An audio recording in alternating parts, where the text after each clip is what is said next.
Louise on ScuzzTV, and for the next hour we're going to be joined by Mr. Ronnie Radke. We're going to talk all things past, present and future. How you doing? I'm great. It took every fibre of my being to not do a hi Ronnie there.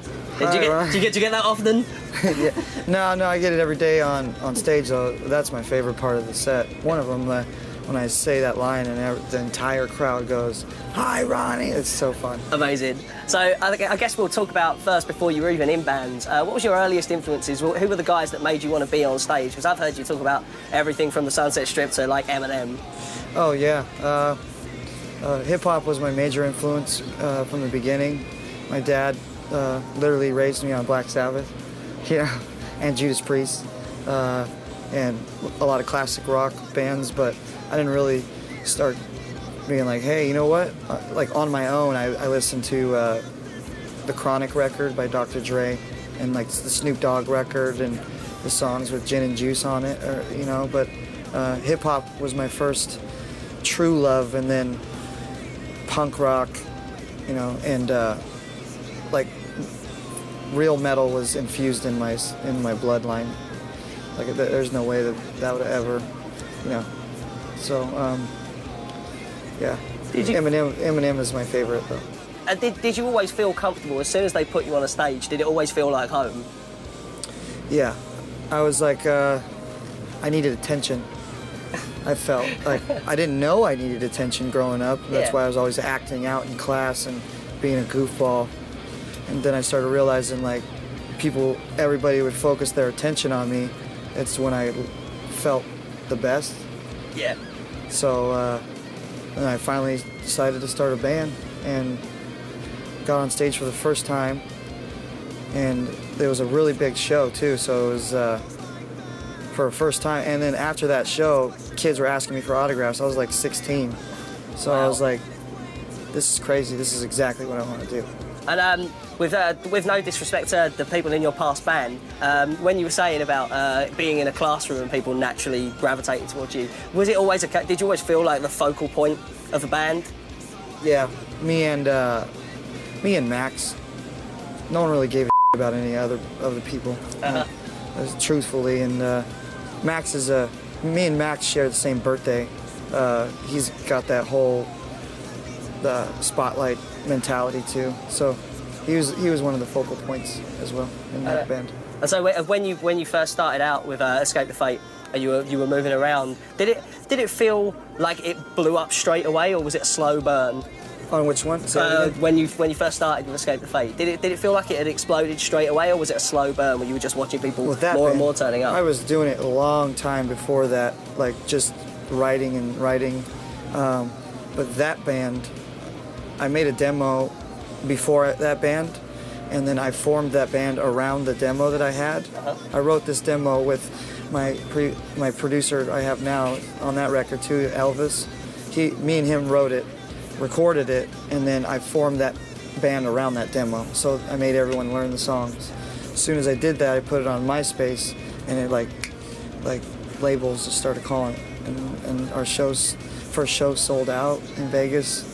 So it blew up pretty fast. When you mentioned the first show that you remember doing, like the big show, what was that? Was that the Epitaph competition that you guys had won? No, there's no competition, Epitaph competition. Right. No, it was our first show was at this place called GameWorks on the Strip in Vegas, and it sold out. And then I was confused because we were headlining. I didn't understand. Right. I'm like, what do you mean? Like, who are they here to see? So I went outside to the line. I'm like, who are you here to see? And they're like, you. And then I'm like, all right. So I go to a couple people down. I'm like, who are you here to see? They're like, you. And then I go a couple more people. I'm like, who are you here to see? They're like, you. I go all the way in. Like, who are you guys here to see? Like, you. I'm like, what? So that's when I was, what? It's crazy. And like now you look back, how would you describe that couple of years within Escape Fate?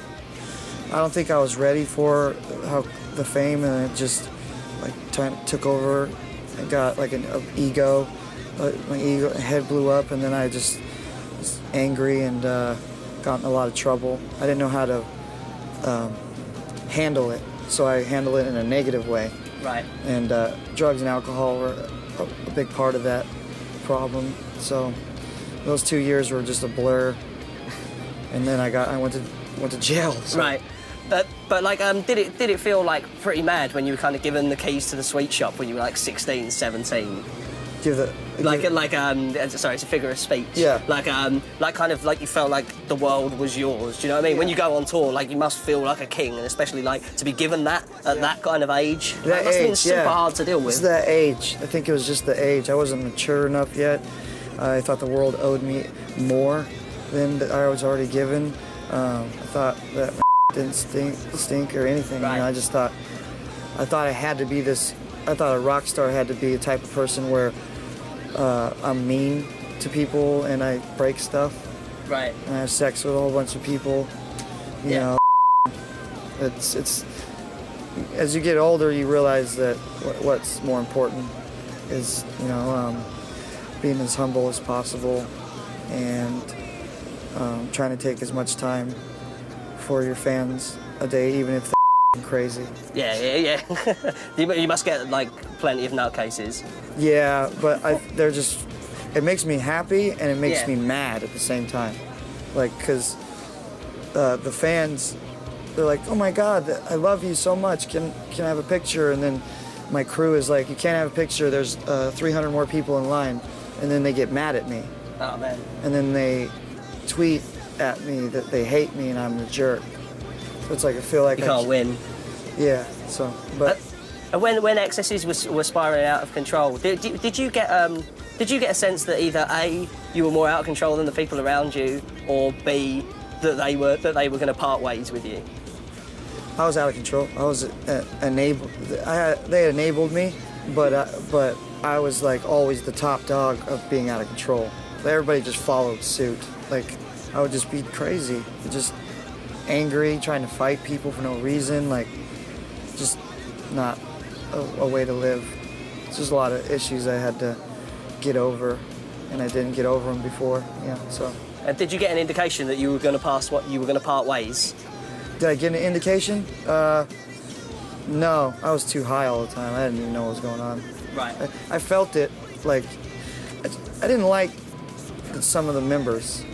I loved Omar, and I still do, and I love Max, but the other ones are just, like, I don't like those people. So, just as people, you know, but I feel bad for Max right now. He's in a really bad place, and you know, he'll always have a place in my heart. You know. That's good that everyone wants to always talk about beef, but that there's still at least some compassion between you and someone there. Oh, well, yeah, him and Omar. Me and Omar, we write songs together still. Killer. He comes to my house, you know, but I seen Max a little bit ago, and he's not doing too good when it, and I care about him, you know, but there's nothing I can do. That's past me now. I can't involve myself with that anymore. Totally.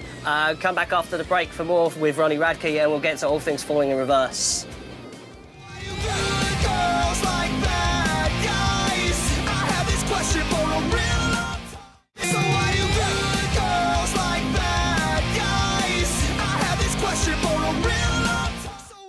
B's back with Scuzz Meets Ronnie Radke. Rather than ask a whole bunch of intrusive questions, I don't want to be a about things. How explain to people how you came to be incarcerated, what it was for, and that kind of thing. Like I say, I don't want to prod, so. I think everybody already knows that. Okay, cool. So that's like beating a dead horse, or lack of a better term. No. But totally cool. While you were inside, did it really focus you as an artist? Did you get the chance to really, like you said, you were out of control and all those things? Did you get that sense while you were inside, just like, I don't want to lose this. I don't want to lose the opportunity to go around touring and like being an artist. From the day I went in, I was like, I don't know what it was, but I don't know if I didn't like losing. I felt like I was losing. You know, like I worked well in the face of adversity, and I just woke up one day in there, and I'm like, this can't be the end of me. I have to push forward. I have to figure out how to write songs. So I wrote songs, And I wrote, you know, I'm not a vampire, I'm not a vampire, you know, and the guitar parts, and the pick up the phone, you know. Yeah. Literally all the songs like that in jail. And I had to do it really quiet because people would bang on the door and tell me shut up. Yeah. Because it echoes in there. So when I got out to do the record, my voice was not, I couldn't sing loud. I had to build it up again. So that was also a mental, I was like, oh my God, I can't even do this anymore. At one point, I'm like, I physically can't do this anymore because 2.5 years of singing like, not a vampire, like not really projecting. Yeah. It's hard to rebuild your voice. So, so I did though. Anyways, I pushed forward and did that 1 month after I was released, which is another mental, like, that's, if I could even, you can't even really describe the mental state of one's being released from 2.5 years of incarceration, 1.5 years of solitary confinement of that, and then being thrown into reality, and then being put on a plane, sent all the way across the country to record a record when you don't even, it's just a lot. Yeah. Like, was it hard to maintain a positivity, like, while you were writing? Was it always like, these songs, like, even if it's just me slapping at my knees, like, people are gonna bloody hear them? Yeah. No, that, when I was writing songs, it was what made me happy, but after or before, it's hard to maintain any type of positivity when you're in a dark place, but like that, I just read a lot of books, self-realization books, and you know, I read The Count of Monte Cristo, you know, the I Ching, read that. There's a lot of philosophy books. Did that help with pulling yourself out of your bad place? And did it feel like it was very much a self voyage, as opposed to like a bunch of people that were helping? Did it feel like you had to kind of fight your way out of your own hole? Yeah. Yeah, I needed it. I definitely needed it because I would not be clean. I'd be exactly where my old friend is right now. I would not be clean. I would either be dead, I went to prison for something else for a longer period of time. You know, I'm so glad because the longer you're sober, the easier it is to be clean for a longer period of time. So I was clean, you know, that whole time. Got out, drank a little bit because I was trying to curve the reality check. It was like, it's not an excuse, but I was very nervous. And as time went on, I just woke up one day a year ago and I'm like, I'm not even gonna drink anymore. You know, if I'm not gonna smoke anymore, smoke cigarettes anymore, and I just quit that and I just became straight since that. And you threw it into exercise, that kind of still, that kind of like all or nothing thing. Like, can I ask a bit about the insanity workout? Someone mentioned like your workout is on a different level. Oh, it's gnarly, yeah. Yeah. Can I ask a few of the details for people? Yeah. Sure. Like, can you guide us through like an average day, especially like we're on Warped Tour at the moment? What would you do in a day at Warped? Well, at Warped Tour, it's just weights. We have weights in the back, but a normal day of insanity is a 60-day program. You wake up. I would wake up. My drummer would drive to my house at 9 in the morning. I'd be up at 8, and then I would eat oatmeal, just literally only oatmeal with no sugar in it, and then we do this 60-minute workout where you go as fast as you can, different routines for 3 minutes straight, literally 3 minutes straight, and 3 minutes doesn't seem like a long time until you're moving it really fast, and then you stop for 30 seconds only, and then you do 3 minutes more, and you stop for 30 seconds, then you do like 6 minutes, and you stop for only 30 seconds, never longer break.